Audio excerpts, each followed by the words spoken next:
इस वीडियो के अंदर हम लोग डिस्कशन करने वाले हैं income tax rule on the fixed deposit. जी हाँ, क्या कोई मैक्सिमम लिमिट है इनकम टैक्स के अंदर कि भाई आप इतना ही फिक्स्ड डिपॉजिट कर सकते हो? टीडीएस के क्या क्या रूल्स है, कितना आपको फिक्स्ड डिपॉजिट के इंटरेस्ट पे टैक्स पे करना पड़ता है, प्लस लास्ट में एक बोनस ट्रिक बताऊंगा। अगर आप एक हाई टैक्स स्लैब ब्रैकेट में आते हैं तो फिक्स्ड डिपॉजिट के ऊपर अपना टैक्स को कैसे सेव कर सकते हो, टीडीएस अगर बचाना है तो वो आप कैसे कर सकते हो। तो ये सारी जानकारी देने वाला हूं इस वीडियो के अंदर, तो प्लीज पूरा वीडियो जरूर देखिएगा। यार स्टार्ट करने से पहले बताना चाहूंगा, अगर आप एक टैक्स एक्सपर्ट के थ्रू यहाँ पे अपनी टैक्स प्लानिंग करना चाहते हैं, टैक्स बचाना चाहते हैं या फिर अपनी आईटीआर फाइलिंग भी कराना चाहते हैं, link in the description box. पहले देखिए बात करते हैं क्या इनकम टैक्स के अंदर कोई एफडी की लिमिट है कि अगर उसको आपने क्रॉस किया तो आपको इनकम टैक्स की तरफ से नोटिस मिल जाएगा। आपको यूट्यूब पे भाई कई सारे वीडियोस मिलेंगे जिसमें वो बताएंगे कि भाई 10 लाख रुपए की लिमिट है, लेकिन मैं आपको फ्रैंकली बताना चाहूंगा ऐसी इनकम टैक्स के अंदर कोई भी लिमिट नहीं है।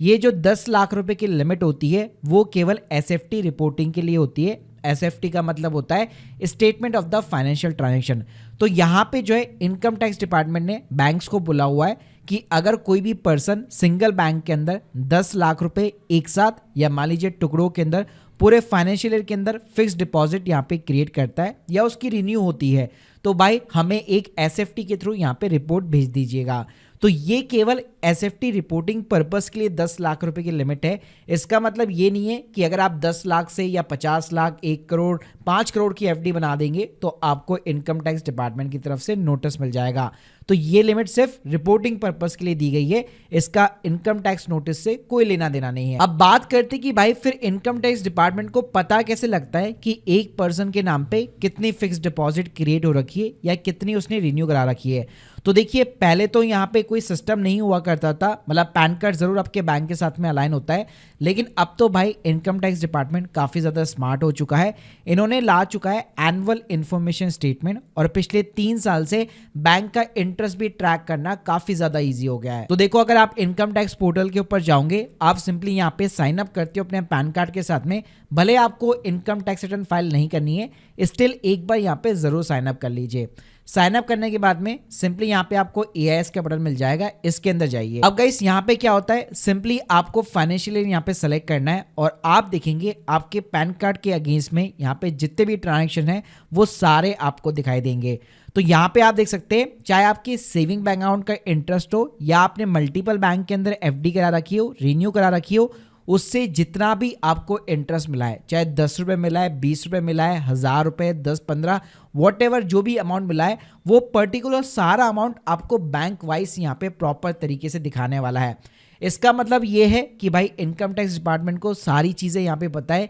कि आपके नाम पे कितने फिक्स्ड डिपॉजिट है और उससे भाई आप इंटरेस्ट यहाँ पे कितना अर्न कर रहे हैं। ये सारी इंफॉर्मेशन आपको एआईएस में बहुत अच्छे से देखने को मिल जाती है। अब बात करते हैं कि फिक्स्ड डिपॉजिट के ऊपर टीडीएस का क्या रूल है, जो बैंक पहले ही आपके फिक्स्ड डिपॉजिट के इंटरेस्ट अमाउंट से डिडक्ट कर लेता है। तो देखिए टीडीएस की जो लिमिट है वो 40,000 रुपए की है, सीनियर सिटीजन के लिए 50,000 रुपए की है। यानी एक बैंक के अंदर अगर आप एफडी करते हो और 40,000 रुपए से ज़्यादा का अगर आपका इंटरेस्ट बनता है और आपने पैन कार्ड दिया हुआ है बैंक के अंदर, तो 10% आपका टीडीएस डिडक्ट करके गवर्नमेंट को डिपॉजिट करा दिया जाता है। वहीं पे सीनियर सिटीजन के केस में ये लिमिट 50,000 रुपए की है। और अगर आपका पैन कार्ड यहाँ पे जो है अपने अकाउंट के साथ में लिंक नहीं है या आपने प्रोवाइड नहीं कर रखा है, तो उस केस में ये टीडीएस की रेट सीधी 20% हो जाती है। और ये जो टीडीएस है वो फुल इंटरेस्ट के ऊपर चार्ज होता है, ऐसा नहीं कि 40 के ऊपर जो इंटरेस्ट जाएगा उसके ऊपर चार्ज होगा, सीधा फुल इंटरेस्ट के ऊपर 10% डिडक्ट करके गवर्नमेंट को डिपॉजिट कर दिया जाता है। और अगर इसको आप यहाँ पे चेक करना चाहते हैं, वेरीफाई करना चाहते हैं कि बैंक ने प्रॉपर आपके पैन कार्ड के अगेंस्ट में जमा कराया कि नहीं कराया, तो आपको इनकम टैक्स पोर्टल के अंदर जाकर व्यू फॉर्म 26 एएस चेक करना है। तो यहाँ पे प्रॉपर तरीके से अगर आप जाकर देखेंगे तो आपके भाई जितने भी बैंक्स हैं आपको प्रॉपर यहाँ पे जो है सारी चीजें मिल जाएगी कि किसने कितना आपको इंटरेस्ट पे किया है और उसके अगेंस्ट में कितना यहाँ पे जो है टीडीएस काट करके जमा कराया है। और गाइस एआईएस आने के बाद तो इंटरेस्टिंग बात यह है कि यहाँ पे आपको वो एंट्रीज भी दिखाता है जहाँ पे टीडीएस नहीं कटा हुआ, जिसकी वजह से भाई अब यहाँ पे प्रॉपर जो है हर पर्सन को अपने बैंक के इंटरेस्ट के साथ में एफडी का जो प्रॉपर इंटरेस्ट है वो बकायदा ऑटो फिलअप ही हो जाता है सिस्टम के अंदर, यानी मैनुअली भाई कैलकुलेशन करने की जरूरत ही नहीं पड़ती। अब बात करते हैं कि भाई यहाँ पे बैंक का टीडीएस का रूल भी हमें समझ में में आ गया, वो 10 लाख वाली लिमिट भी समझ में आ गई। तो इनकम टैक्स डिपार्टमेंट आखिर नोटिस कब भेजता है आपकी एफडी के रिगार्डिंग? तो देखिए, इनकम टैक्स डिपार्टमेंट सिंपली जितने भी हाई वैल्यू सिग्निफिकेंट ट्रांजेक्शन होता है उसके रिगार्डिंग नोटिस तब भेजता है कि जब यहाँ पे आप सारे ट्रांजेक्शन वगैरह बहुत जम के कर रहे हो, लेकिन कभी जिंदगी में आपने कभी इनकम टैक्स रिटर्न फाइल नहीं की है, या तो अगर आप फाइल करते हो तो उसके अंदर अपनी इनकम प्रॉपर तरीके से रिपोर्ट नहीं करते, या फिर कम दिखाते, या फिर अंडर रिपोर्टिंग करते हो, तो उस केस में इनकम टैक्स डिपार्टमेंट आपको नोटिस यहाँ पे भेज सकता है। एग्जाम्पल देना चाहो, जैसे मान लो लास्ट 5 ईयर के अंदर आपने 5 करोड़ के वर्थ ऑफ द ट्रांजेक्शन यहाँ पे कर चुके हो, काफ़ी सारी एफडी भी आपने करा रखी है, बैंक का इंटरेस्ट वगैरह भी आपको प्रॉपर मिलता है, लेकिन अभी तक आपने कभी भी लाइफ के अंदर आईटीआर यहाँ पे फाइल नहीं कर रखी है, ना ही अगर आईटीआर फाइल भी की है तो उसके अंदर यहाँ पे नॉर्मली आपने सिर्फ 3-4 लाख रुपए की इनकम दिखाई है, तो इस केस में डेफिनेटली आपको इनकम टैक्स डिपार्टमेंट यहाँ पे नोटिस भेज सकता है। और यहाँ पे आपको प्रॉपर जो है यहाँ पे क्लैरिफिकेशन देनी पड़ती है, और उसके अंदर अगर आप फेल्ड वगैरह होते हैं तो अगर मैं पेनल्टी वाइज बात करूँ, डिफरेंट सेक्शन है, 50% से लेकर 200% तक की भी पेनल्टी आपके ऊपर लग सकती है। अब बात करते हैं कि भाई ये जो एफडी का इंटरेस्ट अमाउंट होता है उसके ऊपर टैक्स कितना लगता है। तो वैसे तो आपने देखा कि बैंक ऑलरेडी 10% टीडीएस डिडक्ट करके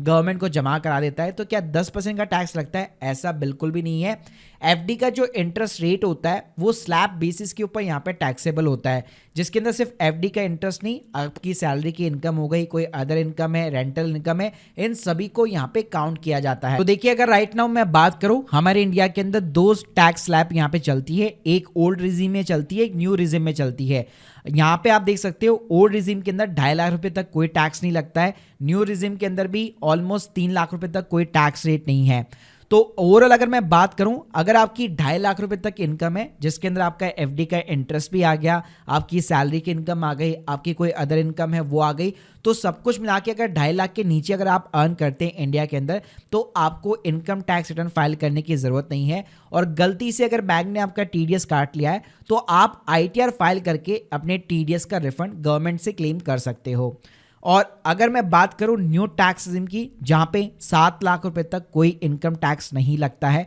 तो मान लीजिए आपकी सैलरी की इनकम, आपकी रेंटल इनकम हो गई, आपके एफडी का इंटरेस्ट हो गया, आपके डिविडेंड की इनकम हो गई, ये मतलब सब कुछ मिला करके अगर 7 लाख के नीचे है तो यहाँ पे आपको टैक्स तो पे नहीं करना है, लेकिन आपको आईटीआर जरूर फाइल करनी पड़ेगी, और आपका जितना भी टीडीएस कटा हुआ है वो आप यहाँ पे गवर्नमेंट से रिफंड क्लेम कर सकते हो। लेकिन मान लीजिए अगर आपकी इनकम भाई पूरे साल भर के अंदर 7 लाख रुपए से ज्यादा है, इंक्लूडिंग योर बैंक इंटरेस्ट और एफडी इंटरेस्ट, तो उस केस में भाई डिपेंड करता है कि आप किस टैक्स स्लैब के अंदर फॉल करते हैं। एग्जाम्पल देता हूं, मान लो आपकी 15 लाख से ज्यादा की इनकम है, या मान लीजिए आपकी 20, 25, 30, 35 लाख रुपए की इनकम है, और जो हाईयर टैक्स स्लैब है 30%, उसके अंदर आप फॉल करते हैं, तो भाई आपका जो एफडी का इंटरेस्ट होगा ना, उसके ऊपर भी 30% ही यहाँ पे चार्ज किया जाएगा। जी हाँ, तो 10% भले ही आपका टीडीएस कटा हुआ है, स्टिल 30% आपका चार्ज किया जाएगा, और यहाँ पे जो डिफरेंस अमाउंट होगा वो आपको अपनी जेब से गवर्नमेंट को एक्स्ट्रा यहाँ पे टैक्स पे करना पड़ेगा।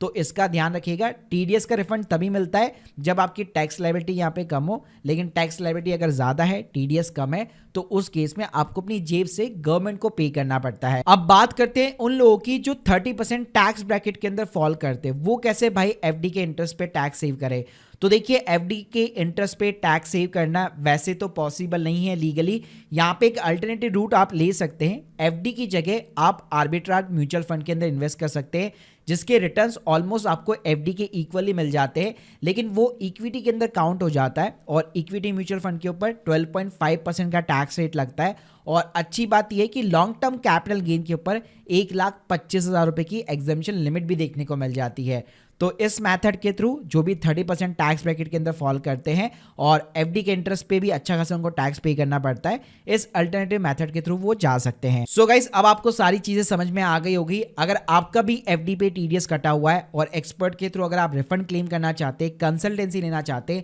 Link in the description box. बाकी अगर आप लोग की कोई भी डाउट्स है कमेंट बॉक्स के अंदर जरूर बताइए। Thank you guys, thank you very much.